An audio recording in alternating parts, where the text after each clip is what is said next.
Ce n'est qu'un sondage, mais oui, dans une enquête fiduciaire pour Sud Radio diffusée il y a une semaine, on a 57% des Français qui sont favorables à une censure. C'était moins de 50-50 il y a quelques mois. Et ce qui est très intéressant de noter, c'est que les plus ardents défenseurs d'une censure et donc d'une chute du gouvernement Bayrou, ce sont les sympathisants électeurs Rassemblement National et France Insoumise, c'est-à-dire les deux extrêmes du spectre politique. Alors ce que dit Sébastien Chenu, avec une certaine dureté, pardon, mais c'est exactement ce que nous disent les Français, notamment dans le baromètre IFOP-JDD. La grille de lecture de François Bayrou, tel qu'il est évalué par les Français, c'est l'inaction.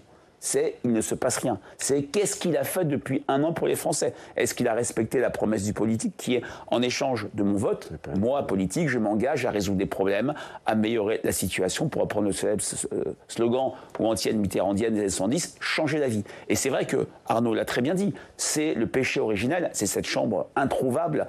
Les Français sont même parfois plus durs quand ils regardent le rapport de force, ce qui fait que rien n'est possible. C'était la même grille de lecture s'agissant du prédécesseur de François Bayrou, Michel Barnier, mais lui, Barnier avait une image personnelle étincelante que n'a absolument pas François Bayrou. Quand on regarde le baromètre IFOP-JDD, qui est le plus ancien de la Ve République, il a le record absolu de mécontents pour un Premier ministre, 80%. Alors, effectivement, je ne sais pas s'il va vers la censure, mais il n'y aura pas un mouvement de sympathie des Français pour en empêcher. Maintenant, ça se passe à l'Assemblée nationale. Mais justement, pour les Français, depuis le 7 juillet, on vit une éclipse du politique. Ça ne se passe plus à l'échelle nationale, d'où la recherche d'acteurs périphériques, l'entreprise et surtout les élus locaux et les maires, on en a parlé.